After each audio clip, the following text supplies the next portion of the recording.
Good morning, everyone. Welcome to the 17th Annual Shorecast Tourism Panel presented by the Lloyd D. Levinson Institute of Gaming, Hospitality, and Tourism at Stockton University. My name is Jane Buckenevich. I'm the Faculty Director of Light, and I'm joined today by a distinguished panel of experts in the gaming, hospitality, and tourism industry, along with our moderator, Nick Huba, from the Press of Atlantic City. Our panelists will introduce themselves to you in just a moment, but I wanted to make some opening remarks to set the stage for our upcoming discussion. At this time of year, shore operators are usually looking ahead to the summer, wondering what to expect.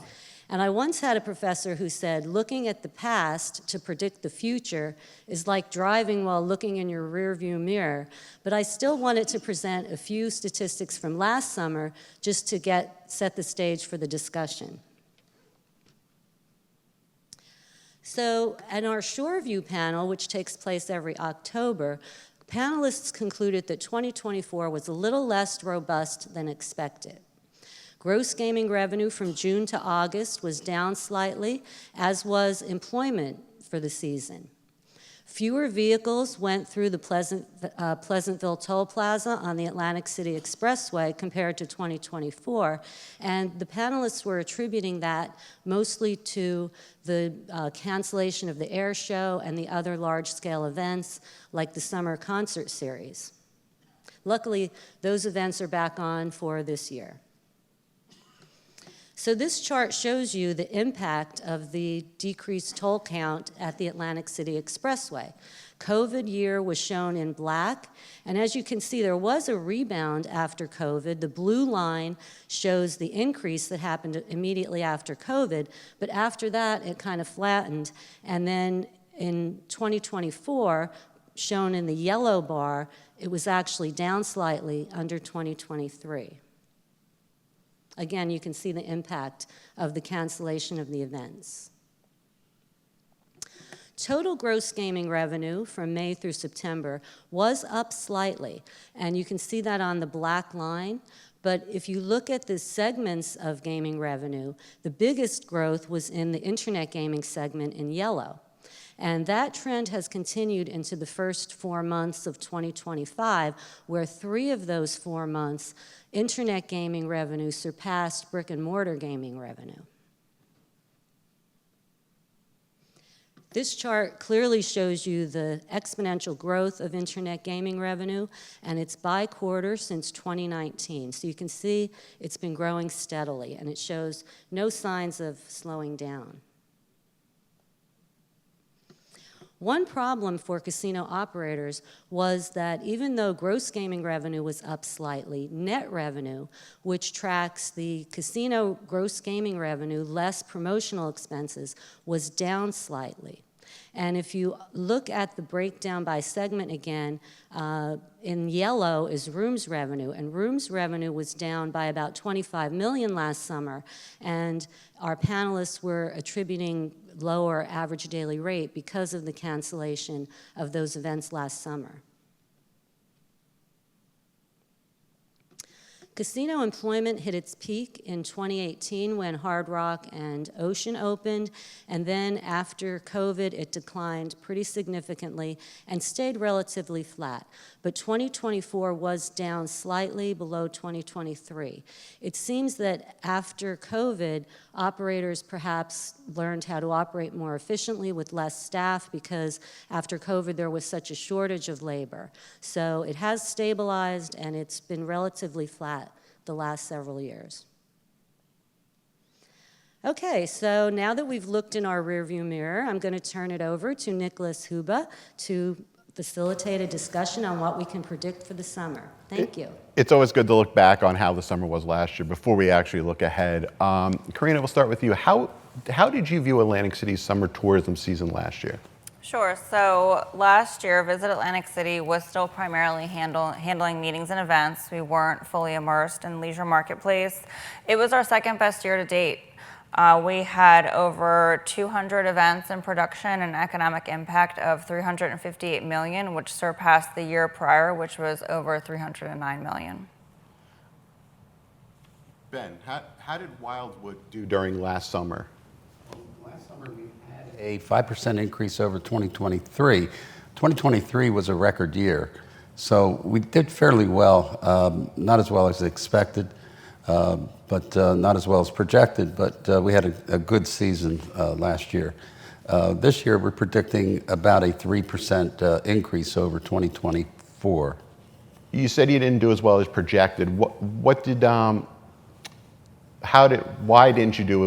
didn't Wildwood do as well as expected? Well, Were there events or weather or anything like that? No, I think there were several reasons. I think the people are vacationing differently than they did in the past. The average length of stay is down over previous years, and that's a trend going forward. We see the average length of stay of around 3.5 days. People are taking more frequent vacations, but they're taking shorter vacations. So you have that occupancy midweek that isn't filled. So I think they'll have to do better at running specials and filling that occupancy midweek. Is there a concern that these destinations are becoming more weekend destinations as opposed to midweek destinations? Well, I think it's because of the economy, because of spending. People have less disposable income to spend because of inflation right now. Even though salaries are outpacing inflation, there's still that concern, and people are being a little more sensitive to that. They're not spending as much, so they're cutting their vacations down, but they're taking multiple vacations. Joanne, how did your sector do last year compared to other years? I know when COVID hit and the lockdowns, people started to use campers and things like that to travel and stuff like that. Have you seen that continue through these last 5 or 6 years now? 5 years, I mean? It's definitely continued. Last year was a bit of an anomaly, and I think that people we're starting to look at the new normal. Obviously, COVID hit. 21, 22 were incredible. 23, we leveled off. 24, as we said, we probably didn't do as well as expected, but a lot of that also had to do with weather last year, especially in the camping industry. We are somewhat weather dependent. Folks are going to be outside a lot, so the weather does have an impact on us. But I don't know. We don't know what the new normal is. I think it's going to take 3 to 5 years again for us to try to figure out where we're tracking and how the industry is going to continue to progress. I guess, Oliver, there's a question for you. I guess, are we all kind of trying to see what the new normal is regarding tourism as we move forward? Yeah, I think that's a nice way to put it. To Jane's comments, I do think that post-COVID, 21 and 22 were obviously huge bounce back years. There was enormous pent-up demand. 23, I usually kind of track this on the basis of summer employment and also hotel and motel taxes down here. And if you look at employment, there were huge bounce backs in 21 and 22 employment-wise. 23, to Joanne's point, we continued to see employment growth in the summer, and then 24 kind of leveled out, honestly. If you look at the employment numbers, whether you're talking about total, broader leisure and hospitality sector, or in the casinos were basically flat last year, employment-wise as well. That said, if you look at the hotel and motel tax, they were up a little bit last year. So, part of that maybe some pricing, right? I mean, you're not looking at something that's real, like an actual room count, so it kind of complicates the picture. But I think Joanne's right. I mean, I think that we're kind of at this point where, we're trying to figure out post-COVID, are we going to get back to where we were? We're still not yet back to where we were 2019 completely, employment-wise, but, kind of depends upon what metric, I guess, you're looking at. One of the biggest things is the economy of the region, too, is driven so much by tourism. How do you guys view the local economic circumstances right now and, how that contributes to tourism and things like that? And are there any things on the horizon, i.e. New York City casinos, that could impact that economic vision? I mean, I think we have the best beaches and boardwalk in the entire country. So I think, that's always going to be a huge attraction to come to New Jersey. And whether you're staying in Atlantic City, Wildwood, whether you're camping, people still, there's that memory of when you were younger and you came to the Jersey Shore, that's still, resonating with folks, today. But, you cannot beat, the adventure and the experience of coming and visiting the Jersey Shore in the summertime. I agree, Joanne. And what we're doing is we're doing a lot of regional marketing to the New York, New Jersey, Pennsylvania DMAs, and we are seeing an uptick in extended stays because, as Ben mentioned, that is our pain point as well. We're really looking to increase that one-night stay to 2 or 3.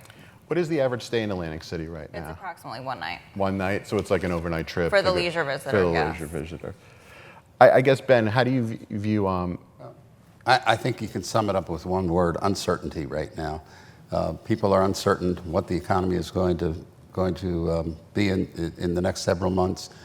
They're waiting to make their vacation plans. They're booking closer to time of departure than ever. Yeah, I think our booking window last year was about 16 days, which is unheard of.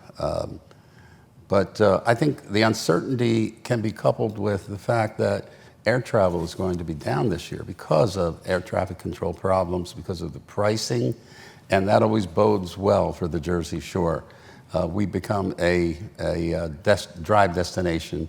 We are a drive destination, and we're gonna see the benefits of that decreased air travel, I think. Oliver, I guess when we talk about all these issues on a national level, I guess the air travel issue and those kind of things, do you think it could be a positive for the region from a tourism perspective? I do think that there is some possibility for substitution, right? I mean, certainly in the past when we've seen even like high gas prices, a lot of times people kind of naturally assume, oh, high gas prices are gonna, because Ben's comment, it is a drive destination, it's not gonna hurt the shore, and actually oftentimes it ends up doing the exact opposite because people end up, if you're regionally somewhat close, instead of like going across country, right, going to your backyard. So there is some of that. I do think the air traffic and all of the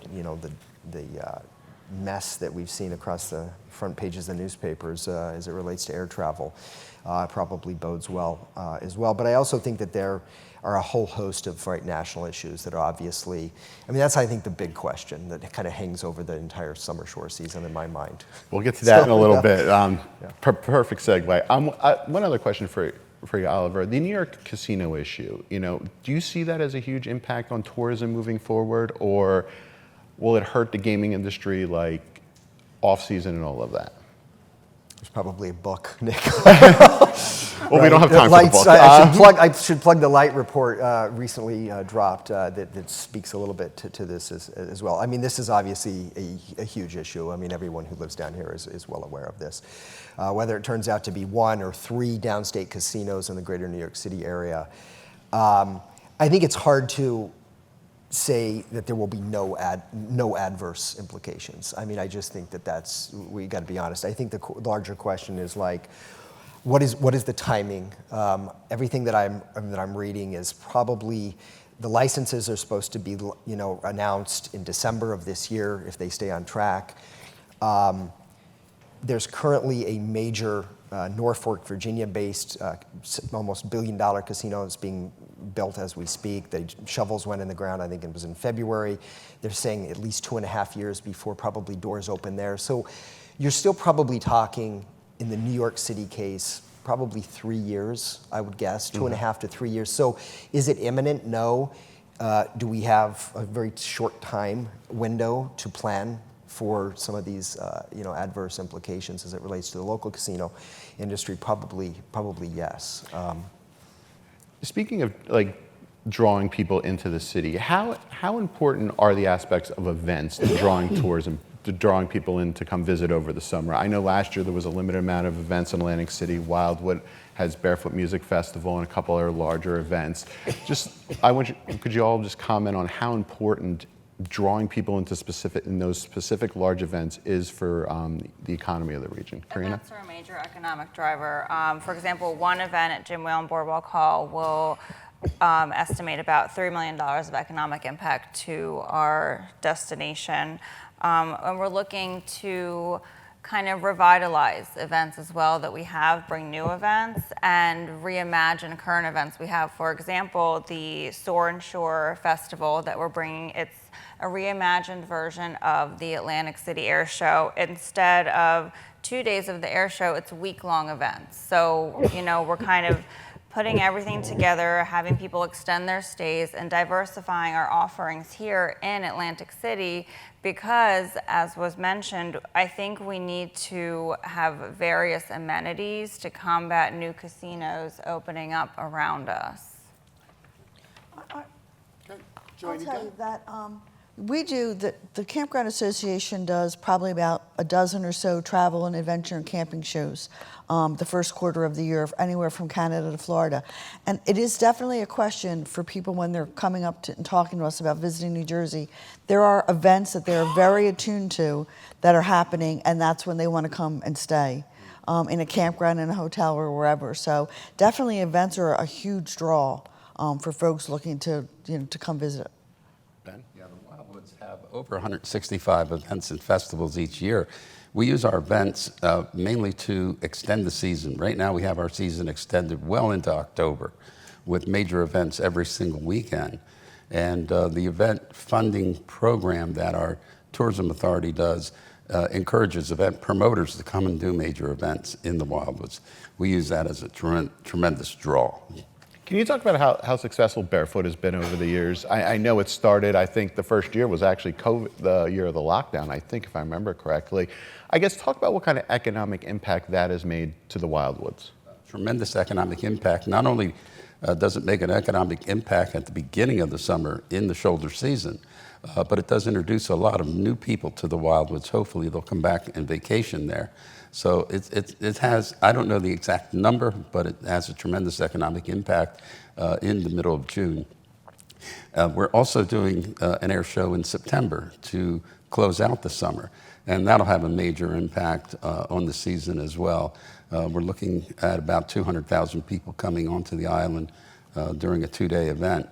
So with those events, plus all the other events that we have going on all summer long, events do draw people, and people do plan their vacations around events. The event calendar section of our website is the #1 visited website page on our website. That's the same for us. How important, these events, you talk about drawing new people, how important is it to draw new people into these tourism meccas? You know, we have Ocean City has been very successful over the years of traditional family, like it's a generational thing. Mom took me to Wildwood, mom and dad took me to Wildwood, bring my kids, my grandkids, all that kind of stuff. How important is it to, like Wildwood and Atlantic City in the campground industry, introducing new people to those different areas? I think it's important to highlight your offerings in a new way, to have people think differently. Some of our taglines are create memory-making moments, because Atlantic City is such an iconic destination. So we want people to think back on those memories. Think back to what your grandparents came here, what your parents came from, any type of celebration that you also had here. So it's important to target them. And like I said, we are advertising regionally. We're seeing a lot come from the New York market. We're doing a lot of out-of-home advertising, paid digital, radio, broadcast as well, and it's really working for us, and we are seeing an uptick in stays. We have recently implemented a booking engine on our website. This is the first time in 13 years Atlantic City has had a booking engine on the destination website, and we're seeing over 20,000 referrals to our property partners, which is the casinos, in just the first quarter. How important is that, working together with all the casinos on something like this? I know in the past it's been, you know, everyone works in like a little silo. Oh, it's incredibly important. I don't think you are going to see success without collaboration. We work with our property partners. We have bi-monthly marketing meetings so we can collaborate on projects, do co-op projects, even collaborating with Ben on certain things. I think that we are not in a competition here. We're here to collaborate, and the more people work together to bring visitors and vacationers and meetings and events to New Jersey, the better we'll all do. It's interesting you say that, because I think over the years there's been kind of like a little bit of a rivalry between Atlantic City and Wildwood, go back generations basically. I guess how important, can both areas kind of work together in drawing people in, and how important is that for the future? Ben? I think Anytime we bring a major event in, we're bringing people into the southern New Jersey area, and they're going to travel. They're going to go to other locations. So by working together on these major events and timing these events, I think we can increase tourism throughout the whole southern Cape May County and Atlantic County. And people are looking for authentic experiences. They're looking for experiences, and they're looking for recreating family memories. And the Jersey Shore is primed for that direction. And you mentioned how important are events, but in order to grow the market, you have to bring new people into the market. And events are a way of attracting new people to come into the market. And we use that to attract new visitors, and hopefully they'll come back as repeat visitors. Joanne, I know in Cape May County the camping industry is huge. It's a huge part of it. How much do you know any data or anything about how many people stay down there and come up to Atlantic City and vice versa? Do they talk about Atlantic City when you go to conventions and things like that? They do. I was telling Karina earlier that that is definitely one of the more areas of interest when we're at a show. Folks like to know what campgrounds are around the Atlantic City area because they like to come in either for the gambling aspect of it or for the entertainment. So definitely, I mean, and Cape May and Atlantic County, that's 75% of the campgrounds in the state of New Jersey are located in Cape May and Atlantic County. There's about 13,000 campsites in those two counties. I guess, Oliver, overall, how important is it for these two kind of mega areas to work together on drawing people in? And I include Ocean City in that too, of course. It's actually, it's kind of an interesting topic. I write about this recently. We've always had Ocean City and Atlantic City as standalone metropolitan areas, right? And we get data on all these things. Starting this spring, they actually combined these two metropolitan areas into a single metropolitan area. And so in the forthcoming SJR, I explain all of this. It has a lot of interesting complications, and I think there's some benefits and some cons as well.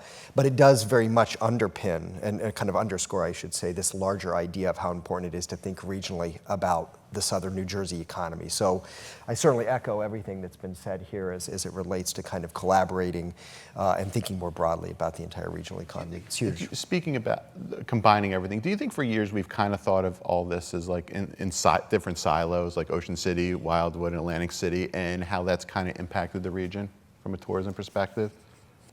I mean, I think it's somewhat natural, right? I mean, everyone's got their own little fiefdom, their own little backyard to some extent, and I suppose it's somewhat natural to kind of want your little area to succeed. But I also think that there's obviously been a lot of collaboration as well. To Ben's point, I mean, I think people understand that if there's more people flowing into AC, a lot of these folks are going to end up in Cape May and vice versa. I mean, this is kind of what happens, I think, over the course of this. Joanne, you wanted to say something? I think internally, that was always our issues. I was in Ocean City for 17 years. I was in Atlantic City for 12 years prior to that. That was like our silo, yes. But the consumer doesn't care. They're traveling through the county. They're not really caring whether, Ocean City's doing their thing, Wildwood's doing their thing. They want to go wherever the attraction is that they're looking to do. So, I think we were our own worst enemy there for a long, long time by just kind of, putting blinders on. And Karina, how do you break down those kind of silos? You talked about doing it already, talking to Ben about it too. The challenge is that you need to appease your property partners, and you need to appease a board, and you want to keep the business where you're doing the work. But what we're all saying is that there's people all up and down the Jersey Shore, so you can tap into these different markets while still getting the success that you want to. For example, we're doing banner plane advertising on beaches from Cape May to Sandy Hook. Everyone's on the beach this summer from New York, New Jersey, Pennsylvania. Why wouldn't we do that? Why wouldn't we advertise and get that market? And I want to work with Cape May and Ocean City and Wildwood because, like I said, I think success and collaboration go together. Good. And I think if you look at Cape May, Wildwood, Ocean City, Avalon, Stone Harbor, the only thing they don't have that Atlantic City has is big name entertainment and casino gambling. So they're going to come up here for a night and spend the night to come to see a great show, come for a dinner or come to gamble. But the main purpose of them coming to a vacation destination is for all the amenities and attractions that that destination has. But no other destination has the type of big name entertainment and casino gambling that Atlantic City has. So they are going to attract visitors for a day trip or a night trip coming up. We're going to shift gears a little bit and talk about foreign policy and how that kind of impacts the tourism industry this year. Ben, let's start with you. There's a story on pressofac.com this morning about issues regarding the J1 visa program down in Cape May and the Wildwoods and stuff. First, how important is the J1 visa program to the shore area? And if there's a delay in it or issues with it, how much will that impact the tourism industry in the area? Right now, there's not enough local students or local workers to fill those spots. We rely on those J1 visa students to fill all those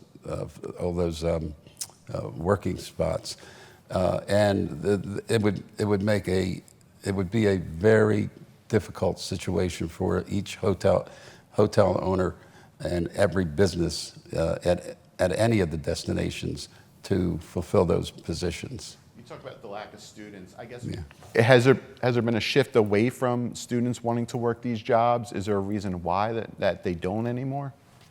I think it's the sign of the times. Kids are in sports year round these days. They have enrichment programs in the summer, educational enrichment programs in the summer. They're just busy, and there's not enough student workers to fill these spots. So we have to go out overseas to go after these J1 visa students. Can I also add, I think housing is an issue.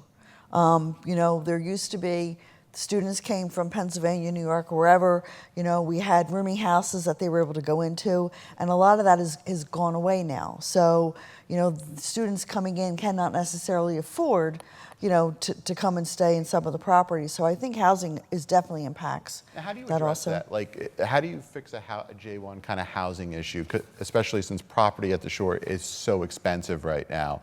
How would you be able to create housing for them where it can work? Geez, I would love to use the Stockton dorms as housing. I mean, it's a great, what a great facility you have. I mean, and I'm sure there are students in there in the summertime. But, if that facility is empty, any of those kinds of areas that we have those empty rooms, I think that's how we're going to be able to get these students to come back again and start working in the, for the tourism industry during the summer months. Oliver, did you want to comment? Just on the J1 program, I hadn't until this morning in the piece that was in the paper. I think looking forward, the J1s are obviously hugely important. I think the last time I looked at this, the entire J1 program across the country is about 300,000. About 100,000 are on the summer work travel program, which is of course, and something like between I want to say around 4,000 to 5,000 make their way to the Jersey Shore. Every summer, traditionally, has been the number, ballpark. I don't know if current policy is going to affect it this summer, but there, as most of you probably have heard, there are huge cuts at the State Department scheduled to start fiscal 26, which would mean next summer this could be even a bigger problem for the shore, because the entire program that runs the J1 visa program is basically slated to be removed from the State Department, from what I've read. Yeah. So I think that's the bigger issue. And if we don't get them, I know, Ben, you were telling me a story earlier about how business owners kind of during the COVID year, like they basically were doing those jobs and running themselves into the ground in a way. Yeah, you had business owners doing housekeeping jobs and working multiple shifts, trying to cover the shifts that the students would have covered. And in a 10-week period where they have only 10 weeks to make their money, it's 24/7, and by the end of the summer, they're pretty much burned out. It's unsustainable to run an operation like that. Karina, how does the J1 program impact Atlantic City? So I can't talk much about that, but in regards to foreign policy and the uncertainty that's happening in Washington, D.C., we are seeing lead volume down in terms of meetings and events. It's happening nationwide. It's approximately 70% among larger destinations, and for us, it's about 50%. What is the reason for that? Have people given you, is it the uncertainty? It's the uncertainty. It's the cost. Something that is good for Atlantic City is that we are a low-cost metropolitan area because businesses, meetings, and events come midweek. But we are seeing lead volume down, unfortunately. Oliver? I was just going to say there was a recent piece as it relates to travel from Europe to the U.S. that involves at least an overnight stay on the eastern coast, and that was off something like 17% in March year on year.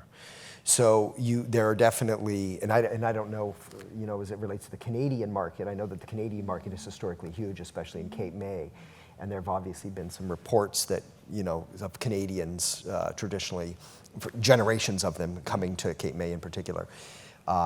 And it'll be very interesting to see, what happens to the Canadian market. I don't know. Joanne, could you speak to that? Because I know that's a huge issue, like the campers coming in and everything, about the kind of the issues with Canada and things like that. So, for us, our market, our inbound foreign market is typically from Quebec and Montreal. Those are where most of the folks are coming from to come and stay in the campgrounds. We've had probably an 80% cancellation rate so far this year in some of the campgrounds.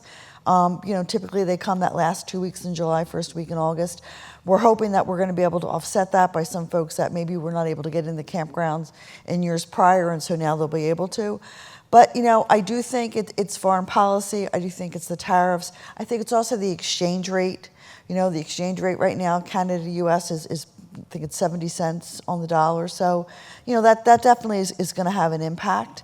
So we have a lot of things working against us. I think this year, things are so fluid, though, with what's happening with, foreign policy and economics in the country, that, things today are where they are, and things next month be totally different. And we might see some of those folks, turning around and making reservations to come in. So I think we just have to go with the flow for this year and work as hard as we can to make sure that we continue to welcome our Canadian visitors when they do want to come back. Talk about the tariff issue.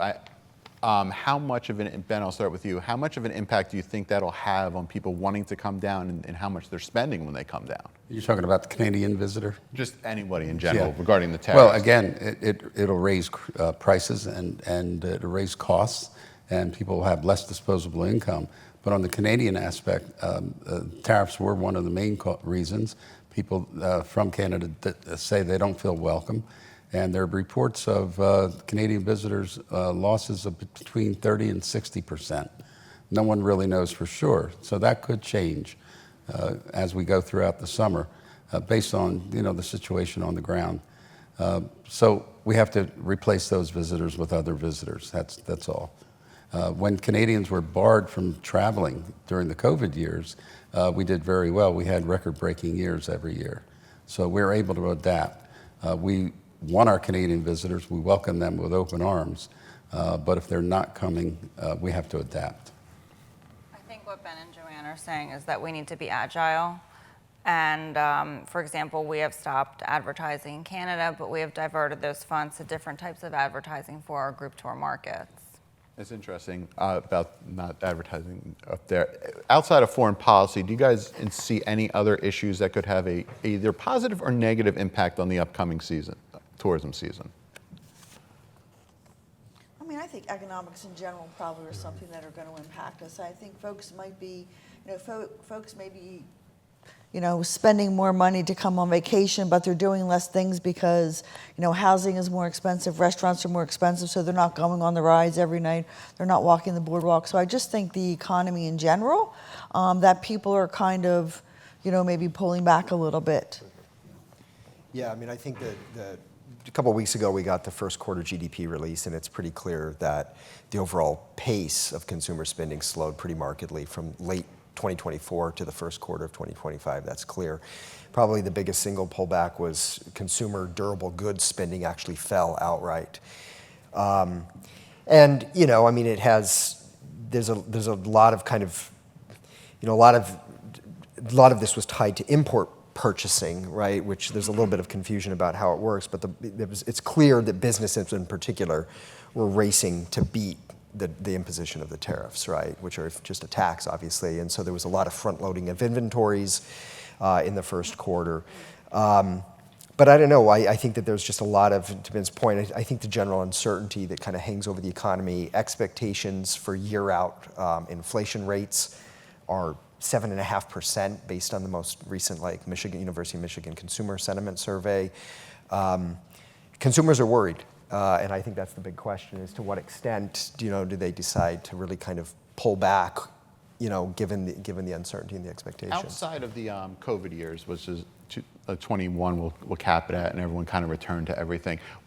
Have you ever seen uncertainty like this in the tourism market in general?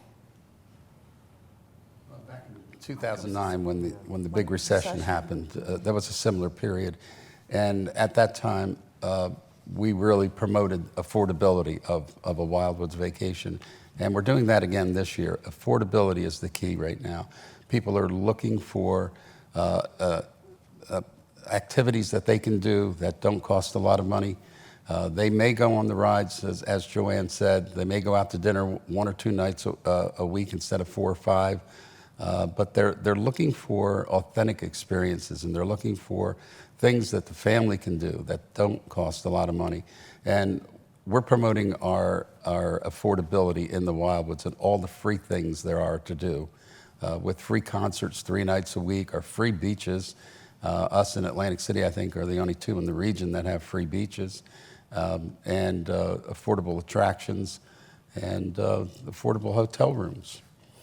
I think with the rise in the cost of goods, what Atlantic City is promoting, and we're focusing on events. We're focusing on bringing more events to Atlantic City, new events, different events, but we're promoting the experience, the kind of feeling that you get, that it's not something you can buy. It's a memory-making moment that you can have in Atlantic City. And when goods are expensive and there's tariffs, people want to go to events. They want to have fun. They want to enjoy themselves. They want to be with their family. We're bringing more family-friendly events. We're bringing more week-long events. We're diversifying the types of events. So it's really evoking that experience for the consumer and the visitor, and even locals. I think, and the campground industry has been a little bit insulated from some of that, because it is affordable. And I think that folks today are looking for adventures and experience and doing something different than what they've done in years past. And so luckily for us in the campground industry, we seem to be, moving along at a decent rate and, progressing as we need to. Ben, you said the 2009 recession. Does it feel like that? Or like that kind of heading into this tourism season? Not yet. Not yet? It doesn't feel like that yet, but there is uncertainty out there, and there is pullback right now. And people are waiting. It's a wait-and-see attitude right now. And that's why we're saying that people will book closer to time of departure than ever before. They're looking for affordability, and they're looking for authentic experiences for their family, and recreating the experiences they had as children for their families, and that's what they're looking for.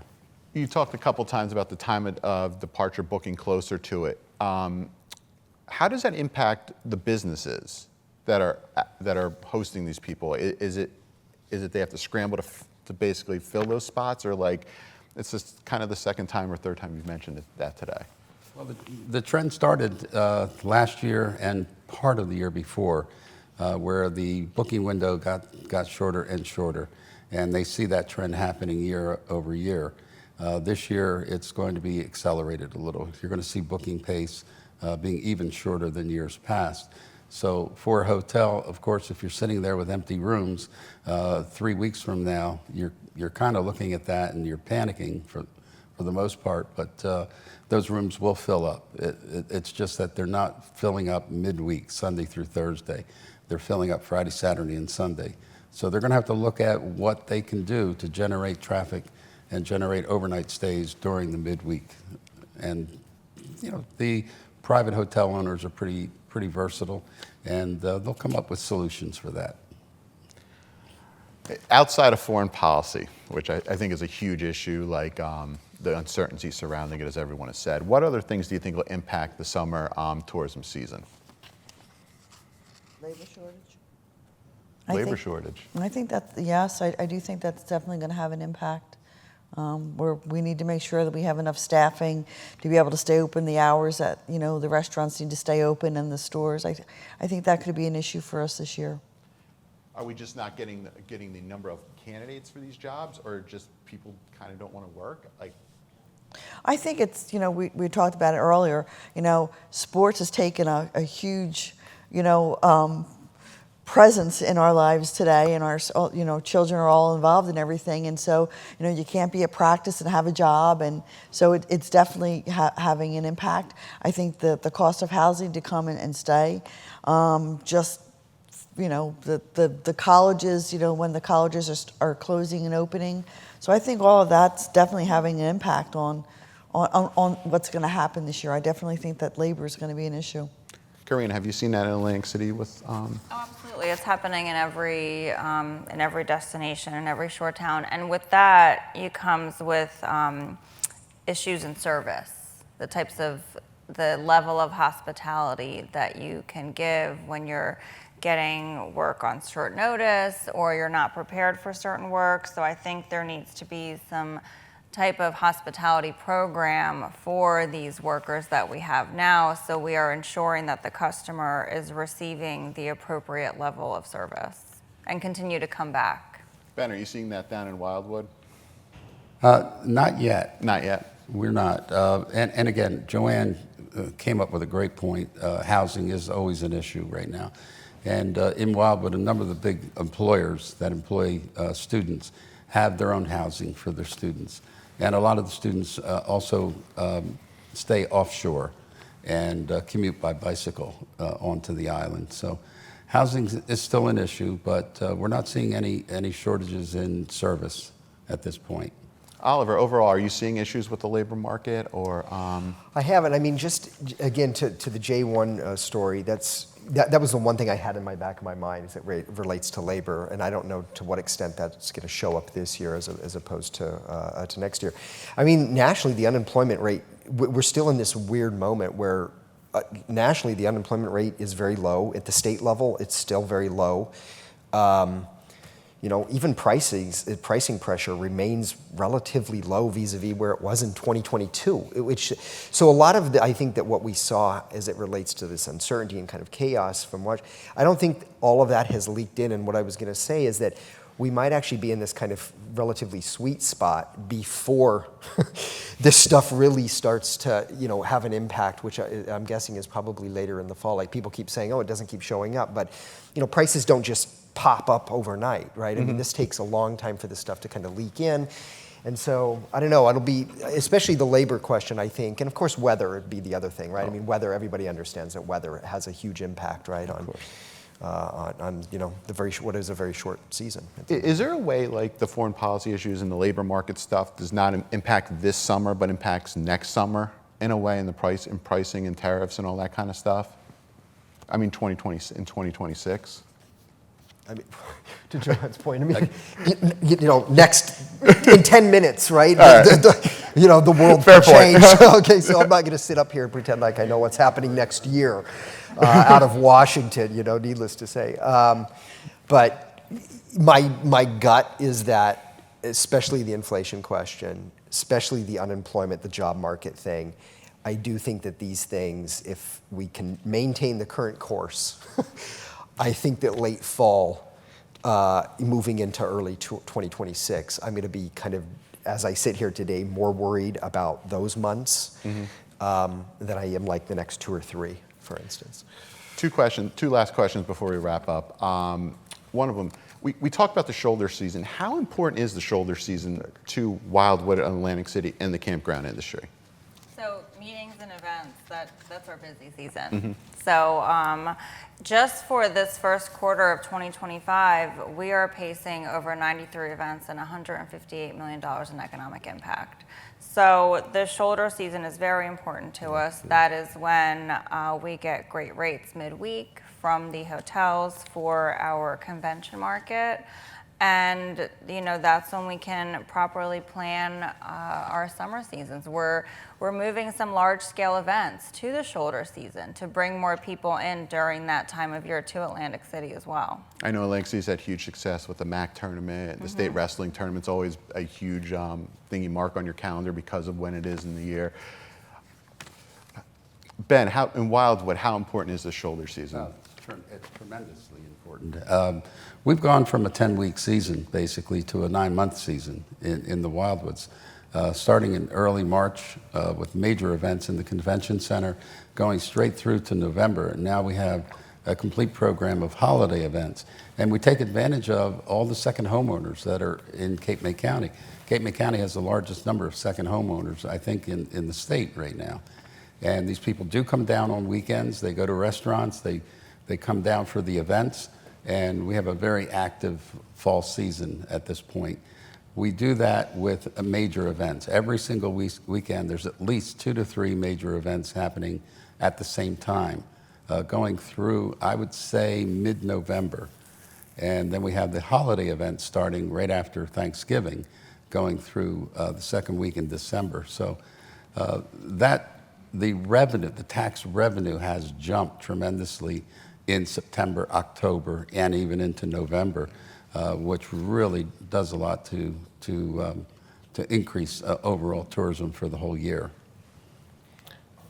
For the campgrounds, most of them open April 1st and close October 31st in New Jersey. So obviously the shoulder seasons are really important. The events are what's bringing the folks down. So, you know, even in the campgrounds themselves, we find that they're doing a lot more, you know, in the shoulder season to keep folks in the campgrounds. So shoulder seasons are important. And, you know, I think going forward, you know, the summer season will always continue to take care of itself. But, you know, as we continue to expand the shoulder seasons, I think it's going to be to everyone's benefit. One last question before we take some questions from the public. Looking into the future, are there any new challenges / opportunities to consider in 2025, not foreign policy related? For Atlantic City, I think that beautification is a challenge and an opportunity. We have had beach replenishment, we've had road repaving, we have a banner program on Pacific Avenue. Different properties are updating their facades. I think that's really important, and it's good that it's at the forefront of an issue for Atlantic City. And also I think that our rebrand as Visit Atlantic City will enhance our market position for the consumer, and that's very important to us. Ben? Yeah, I think in the Wildwoods, the trend right now is for development. There's tremendous impact in development in the Wildwoods with new hotels being built, new restaurants opening, new retail shops opening. So we see a lot of investment going on in the Wildwoods. They're looking at the Wildwoods right now as an affordable investment opportunity. And we just see that explosion in investment. Joanne? I think for us, in the campground industry, we're seeing that our demographics are starting to skew younger. And so we need to make sure that the experience that they're looking for is one that they're going to want to continue to have as they move forward. How far has the age dropped in there? How much younger It's is dropped it? almost 15 to 17 years. Wow. And what's the reason behind that? I think a lot of it is, well, when COVID hit, a lot of folks wanted to be in the outdoors. You know, you could go into a campground. Campgrounds were open. Folks were buying RVs. Remote work. You know, folks are able to work remotely now, so they can certainly, you know, the campgrounds have the opportunity for Wi-Fi and all that. And so I think that certainly has had an impact on what's making the demographics skew younger in the camping industry. Oliver? I would say it'll be kind of interesting, you know, last summer versus this summer, the events coming back versus, you know, off. Because I mean, I can remember sitting here and having a discussion about the no events, right? And there was this debate actually on this panel among a couple of, you know, local business owners as to whether or not these events hurt or harm them, because there's in some sense, you know, there's this worry that, you know, a lot of locals leave, right? Well, the masses come in, and like what's the net effect? So I actually think that'll kind of be an interesting thing. You know, I mean, my general overall sense is that these are huge economic drivers, right? Impact drivers, net positives. But you know, it'll kind of be interesting to see as we go. Okay, thank you so much for that great discussion. Let's give our panel a round of applause. And now we'd like to open it up to any questions. We'll start with one from our live audience, and then Sarah will read one from the viewers remotely. Anybody have any questions? Okay, Wayne. Thank you. I get uncertainty is a major topic, but set that aside and humor me for 1 second. If you could put a number on what you expect total economic activity to be at the shore this summer, put a number on it. Up X%, down X%, basically flat. Well, I think I'll start. In the Wildwoods, we're projecting about a 3% increase over last year. Last year was a record year in tourism revenue. We had a 5% increase last year over 2023. So this year we're projecting about a 3% increase in overall tourism revenue for the Wildwoods. I think in the campground industry, we're seeing our pre-bookings are up this year over last year. So, you know, again, for us in the camping industry specifically, the weather has a huge impact. And so we could project 5% above. And if the weather, we've got storms and whatever, we could be 10% below. So it's kind of really difficult for, you know, for us to really give any kind of a great projection because we're so weather dependent. I would say employment flat,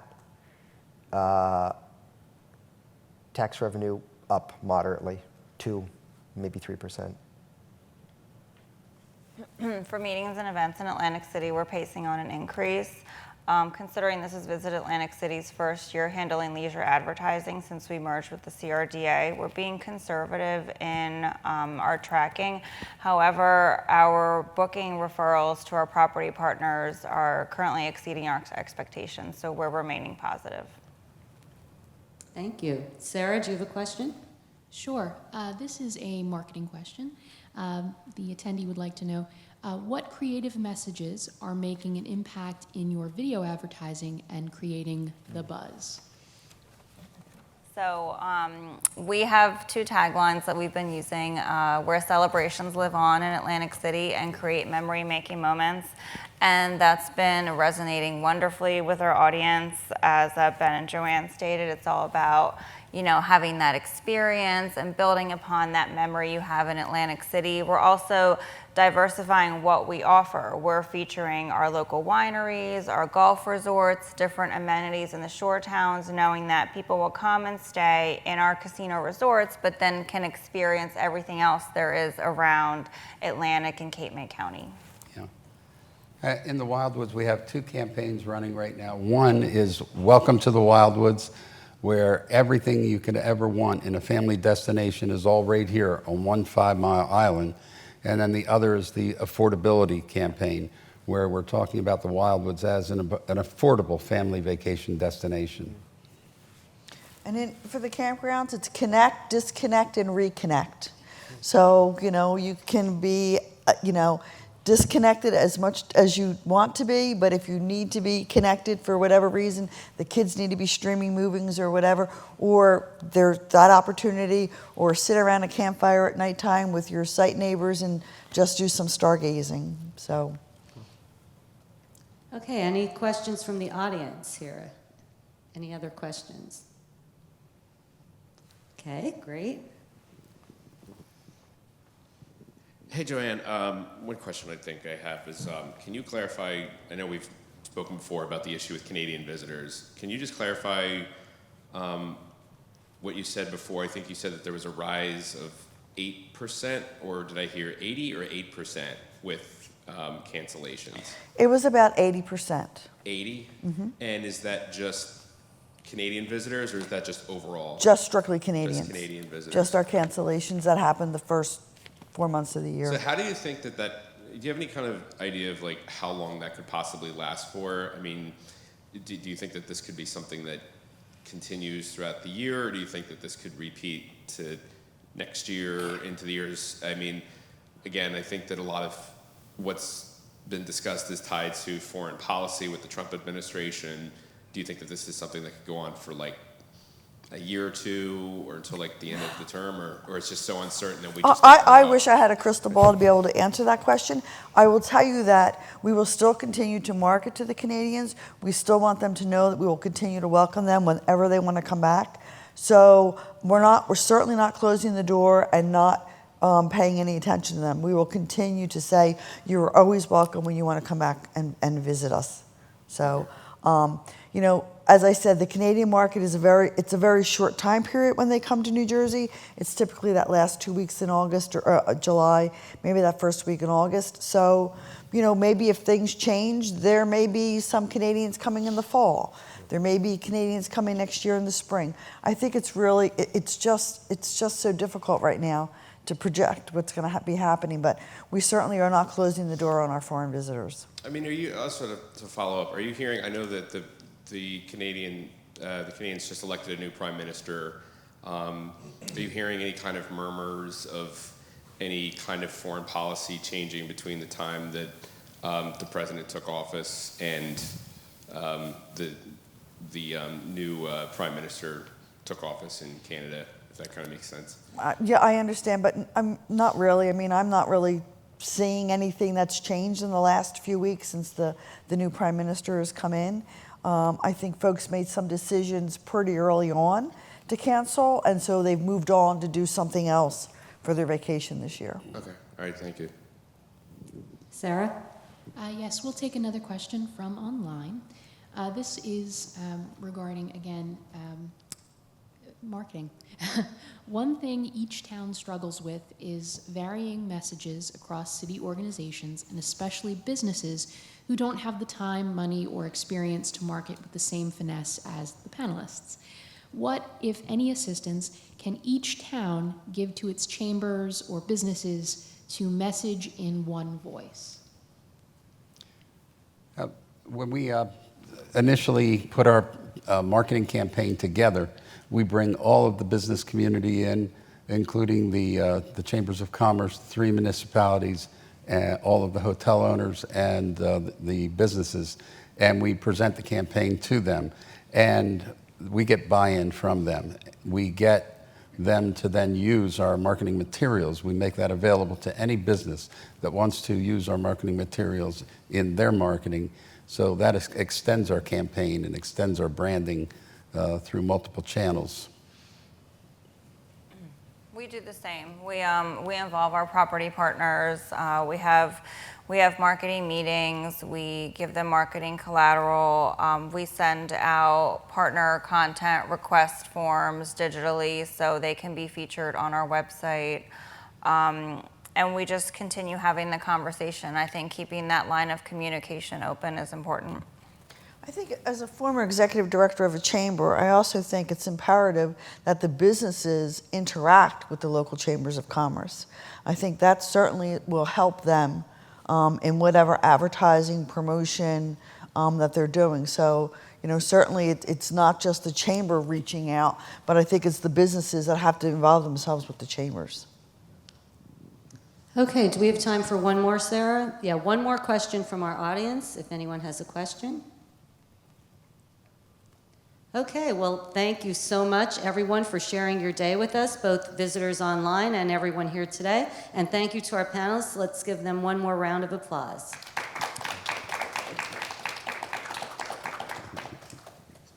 Okay, this concludes our program, and Sarah will be distributing a survey to get your feedback, and we appreciate any feedback you can offer. Thanks again, everyone.